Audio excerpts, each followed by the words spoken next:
Well, to discuss this story, I'm joined live from Paris by RT's financial muckraker, Max Keiser, of course, the host of RT's Keiser Report. Max, good to see you there. Now, that report in the Financial Times suggests that the bankers were quite happy to invest Gaddafi's money. Does that come as a surprise to you that these huge banks were dealing with Gaddafi? Well, what I'm hearing is that Frédéric Oudéa, the CEO of Société Générale, Lloyd Blankfein, CEO of Goldman Sachs, and Tony Blair have all been marked for death by Libyan assassins as a campaign to rectify what Libya perceives as a blatant disregard for their sovereign wealth fund. And Libya is experiencing what many people in America and around the world are experiencing, financial rape by bankers, whether it's Dominic Strauss-Kahn or at the IMF, or whether it's Lloyd Blankfein, or whether it's Frédéric Oudéa.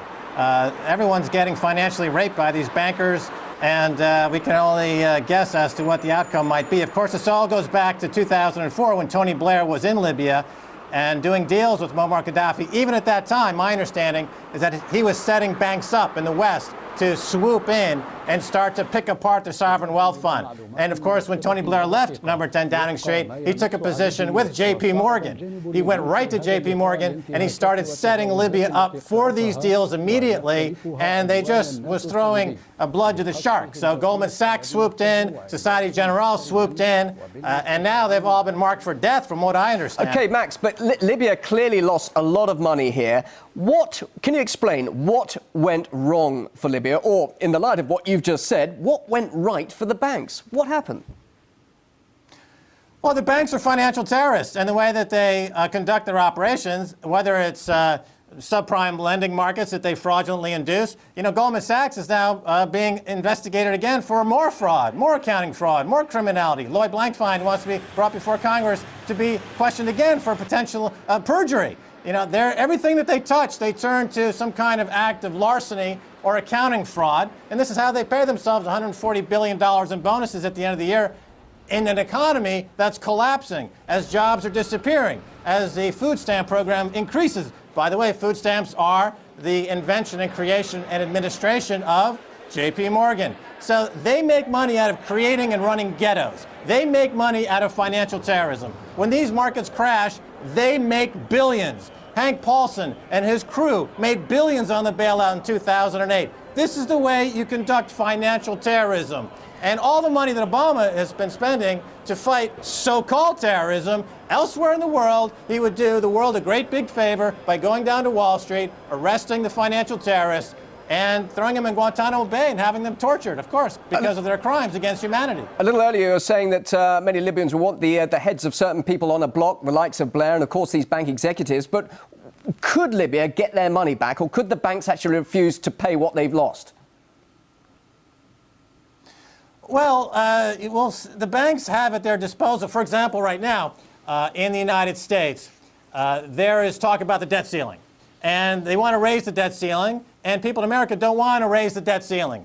So what Wall Street is telling Washington and the American people, either you raise the debt ceiling or we're going to crash the stock market, because they use weapons of mass financial destruction. So they use markets as a weapon.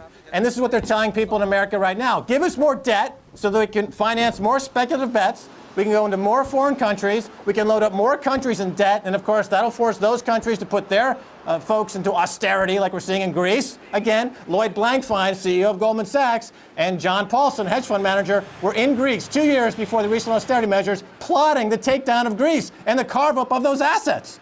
Again, who in the world has the balls to take these bankers down to the chopping block and frickin' get rid of them like they did back 200 years ago? That's the only solution. All right, Max, just quickly, in the light of what's happening in Libya, what next? Will we see, once it all settles in Libya, whatever the outcome of the current problems there, will we see all those banks then capitalizing on a broken country and getting their money back due to all the resources that are there? I mean, what happens next? Will we see those banks jumping on the bandwagon in Libya later?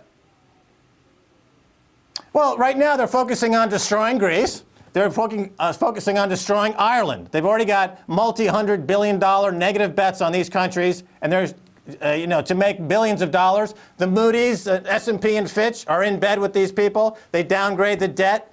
And they're all working together. They're all working as a team. It's collusion. It's a racket. It's racketeering. So, yeah, the banks will continue to rape and pillage like a Dominic Strauss-Kahn who performs financial rape as his daily gist. That's what if it wasn't for financial rape, we'd never have a Dominic Strauss-Kahn. If you look up financial rape in the dictionary, you'll see a picture of Dominic Strauss-Kahn. That's what he was born to do. He was groomed to be a financial rapist, and he's brilliant at it, and so is Lloyd Blankfein, so is Jamie Dimon, and so is SocGen, and so are these other bankers. Who's going to stop them? Who's going to stop them? Right, well, what is the answer to that? Who will stop them? Is the law a soft touch? What are the international regulations? You're getting very passionate about this.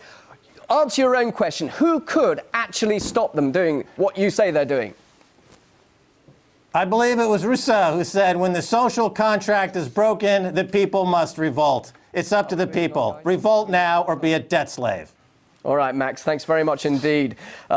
Persuasive response there, an argument from Max Keiser live from Paris. Good to hear you once again. And of course, Max will be back again with the Keiser Report here on RT. Thanks a lot, Max.